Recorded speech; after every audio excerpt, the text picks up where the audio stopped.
Come to me, Dark Warriors. Battle awaits us.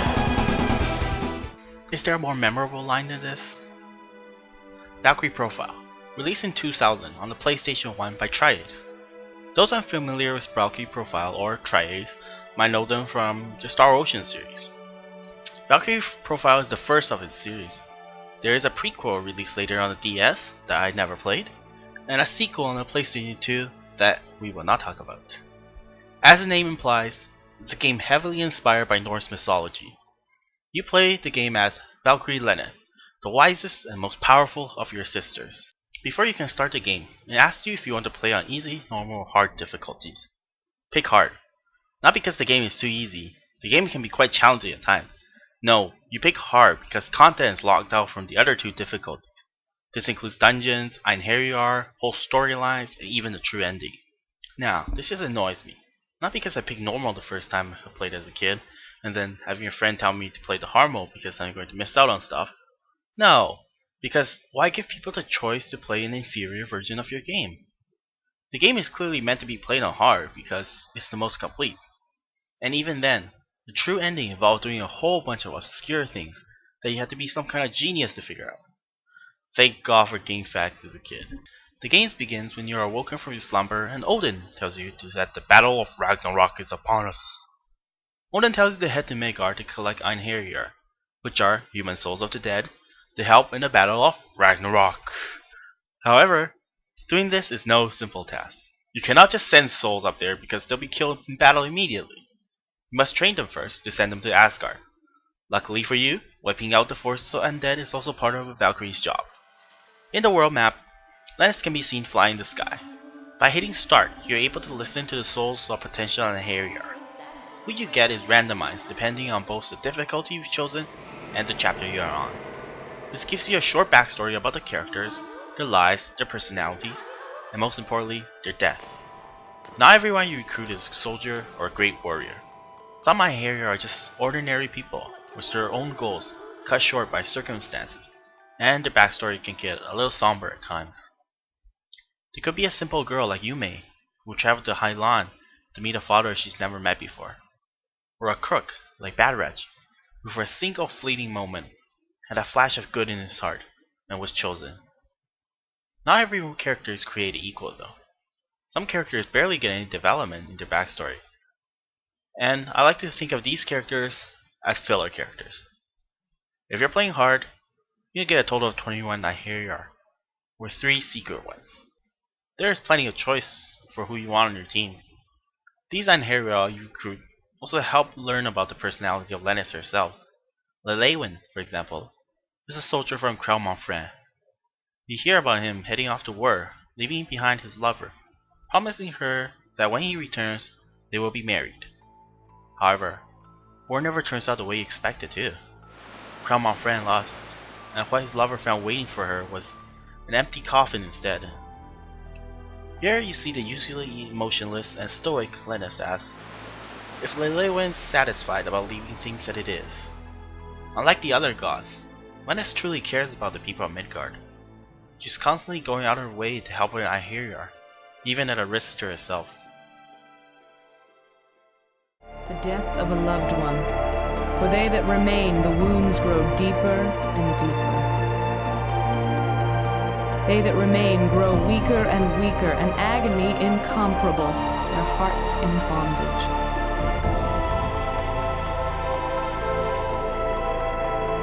Can you not see it? She has ceased to live, frozen in time. It is the same as if you had slain her with one of your arrows. So what should I...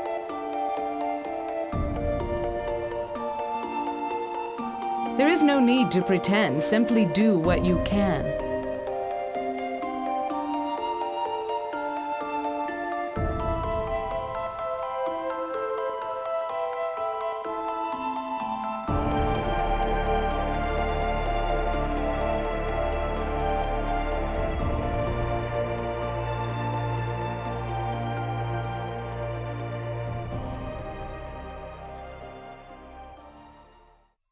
Let's move away from all this depressing stuff and move on to the main gameplay. The game is split into multiple chapters. There's a total of 220 periods. The periods are your time limit before Ragnarok begins, and each chapter has about 20-ish periods. At the end of every chapter, you must meet up with Odin to evaluate your progress during the sacred phase. The evaluation can be affected by many ways. First, taking relics for yourself instead of sending it back to Asgard will lower your evaluation, while sending einherjar back to Asgard will raise your evaluation, depending on if they match the criteria or not. Remember though, once you send somebody up, they will be unavailable for the rest of the game until the Battle of Ragnarok. Depending on how well you do on your evaluation, you will also be rewarded with relics and materialization points during this sacred phase. During this time, you can also check up on the einherjar you sent up as well as your current war progress. Freya will also ask you to send up einherjar that meet a certain criteria. So, pull out a pen and paper and write this down. Unless you have an amazing memory, you are going to forget, and they will not repeat this again. You may be asking, what if I just ignore this? Odin can kiss my butt, I can do what I want. Then, your evaluation rating will drop, and if it drops low enough, well, you get locked into a bad ending. So, make friends with the Aesir gods while you can. Plus, it's not all bad. You want all the relics and materialization points you can get anyways. You see, materialization points are the gold, the rupees, the zennies, the guilds. It's the currency of the gods, and they are used to buy items from, well, Odin's magical coffer, I suppose. Where else would it come from? You don't visit towns to buy from shops. No, it's mortal stuff. We're gods. We shop like this. We order from a catalog, and Odin's raven will drop them in our lap. On the overworld, you don't just find dying souls. You're able to visit cities and enter dungeons at your own leisure. This takes away periods, but the game is set up so that you have plenty of extra time if you follow the main story, its dungeons, and any of the einherjar you pick up. In cities, Lennis take on the human form, can interact with mortals. You can also return to a city that one of your einherjar lived, and could potentially get something if you bring them along. Depending on the chapter you get the einherjar, it could also be a potentially very powerful item that could trivialize the early chapters. In dungeons, the game is played like a side-scrolling platformer. You can shoot ice to create platforms to let you scale walls or get past jumps, and swing your sword to cut down things in your way. Slashing an enemy will also give you the initiative. I like the variety of the dungeon designs. If you're playing on hard, you will have about twice as many dungeons as the other difficulties, and most of them are hard exclusive. You could be in the swamp in one dungeon, the very next dungeon, go to an abandoned academy where plants have overgrown. Then you can go into a dungeon where everything is a maze, and the whole screens get flipped every single time you enter a new room. In some dungeons, which looks deceptively simple at first, like going down a catacomb without many gimmicks, and then after being a boss, you go, oh, I need to climb out of this? It took me 20 minutes to reach the boss, and another hour to get out of the dungeon because, well, I suck at climbing. Most dungeons involve puzzles of some kind, whether it's just jump puzzles, which test your accuracy, or actual puzzles where you have to stop and think, what am I doing wrong? Salerno Academy here, for example, you can only pass through certain vine walls when you have a corresponding smell. If I touch this yellow flower, I'm smelling like yellow, and I can't pass through this yellow vine. When you go back, the vines regrow, so you must pour some acid to delay its growth, letting you quickly put on perfume from this dead woman to smell blue, or touch a pool of water to smell red. A little dark, I know, but we're gods, we don't have time for mortals. Every dungeon has its gimmick, and when you do something correctly, it will reward you with event EXP, letting you know you're on the right track. During the combat, each character is bound to a button. By hitting the button, you'll rush up to the enemy and perform an attack. Each character can perform an action at most 3 times, based on the weapons they are using, with the exception of the mage who can only attack once. Here is where the tricky part begins. The timing for each of the characters is different, depending on which part of the combo the weapon uses. For example, the sword shows circle X X. This means it will only attack once with the first attack of the combo. This one says circle circle X, which means it will attack with the first and second. If we use Lennis as an example, her first attack is a downward swing, followed by a slide attack, and then an upward rising attack.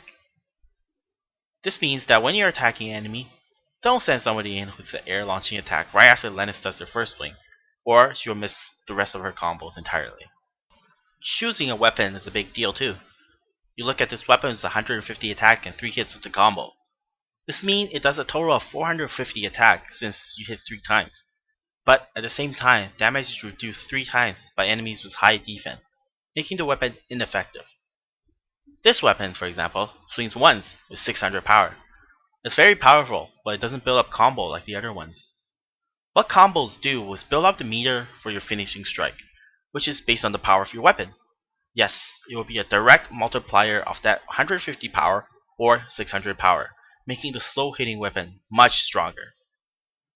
What is a finishing strike, you may ask? Well, let's get back to the battle screen. The more hits you do, the more the combo in the bottom left corner builds up. When it is completely full, it will tell you to purify with your soul, which is your finishing strike. Every character has their own finishing strike unique to them. Some do a lot of hits and build up more of the meter, while others barely move the meter but do massive damage instead. So you need to build your team carefully. If you pick only slow hitting characters with powerful finishing strikes, you may end up unable to trigger it at all because of how slow the build-up is. You can change finishing strikes back to back, so you can always extend it on a character's many hits, and then finish on a slow character without many hits. Before you go thinking the game is too hard or maybe it's too complex, you can easily get through this game by mashing buttons. You may run into problems on bosses, but bosses are more about strategy than optimal comboing. For example, here you have a boss with a tanky monkey up front, and 2 casters in the back. If you try to kill the monkey, you will be bombarded with fire turn after turn and die. Strategy here is to switch to the bow and snipe out the ones in the back. Zombie Dragon here, for example, is highly resistant to attacks, but weak to holy. Either use some holy consumables, or switch to a Dragon Slayer, which instantly kills dragons. Easy, boss is down. Besides, if you don't want to learn to time your combos, you can always switch the order of your attacks. This will line up the characters for optimal mashing. If you think this story is about just gathering einherjar and listening to the story, you'd be wrong. There is a main storyline, although it only shows up halfway through the game. I recommend this game to any RPG fan. There's enough complexity for those that enjoy it, but not difficult enough that it'll completely turn away others. You may die quite often on bosses, or get stuck in a puzzle, but if you persevere, you'll find a game with a great story. And I'm not just talking about having your heart torn out listening to a story about a girl looking for a father. No, Lannister herself, while not obviously early on, is a very interesting character, and you'll grow to like her. And if you do like this game enough, there is a sequel, but let's go into that thinking of a whole different game. It shall be engraved upon your soul. Divine assault.